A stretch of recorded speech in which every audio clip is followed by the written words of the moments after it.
అవును కరెక్టే సార్. చిన్న చిన్న వస్తువులకే మనం వారంటీలు అడుగుతాం. మిక్సీ కొంటాం, కుక్కర్ కొంటాం కదా, మరి అడగాలి కదా. ఇంత కెరీర్ డిసైడ్ చేసే టీచర్ కి వారంటీ ఉండాలి. అంటే teachers should be brought back to the SIM. అంటే వాళ్ళు ఎవరైనా ఇవ్వండి, నిజంగా నేను ఆ టీచర్ మరీ అంత ఎక్సెప్షనల్ గుడ్ అని కూడా అన్నట్టు. రైట్. ఎందుకు అంటే కరెక్ట్ చెప్పారు. The relationship develops, try to understand. అందరికి ఐటీలు అవసరం లేదు.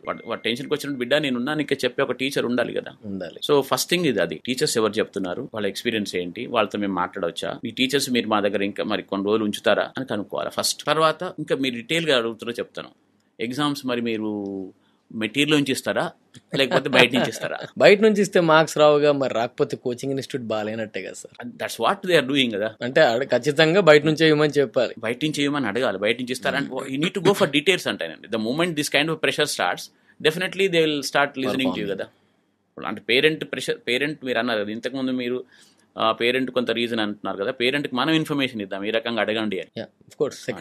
First factor teacher, second is how they are conducting the exams. మూడో తర్వాత ఇంకొకటి చెప్తాను సార్. ఇంకొకటి ఏంటి అంటే ఇక్కడ మైక్రో షెడ్యూలింగ్ అని ఉంటుంది. అంటే ఆ స్టూడెంట్ కి అర్థమైనా అవ్వకపోయినా అదే ఫాలో అవుతుంది, అది ఫినిష్ చేయండి. సో మరి మా స్టూడెంట్ నా కొడుక్కి నా కూతురికి అర్థం కాకపోతే మీరు ఏమైనా ఎక్స్ట్రా టైం చెప్తారా? 2 రోజుల్లో అటామిక్ స్ట్రక్చర్ 2 రోజుల్లో అయిపోతుంది. మొత్తం న్యూటన్స్ క్లాస్ కలిసి 3 రోజుల్లో అయిపోతుంది. మరి మా పిల్లవాళ్ళకి అర్థం కాలేదనుకోండి, మీరు ఏమైనా ఎక్స్టెండ్ చేస్తారా? ఎక్స్ట్రా టైం తీసుకుంటారా? పర్ఫెక్ట్.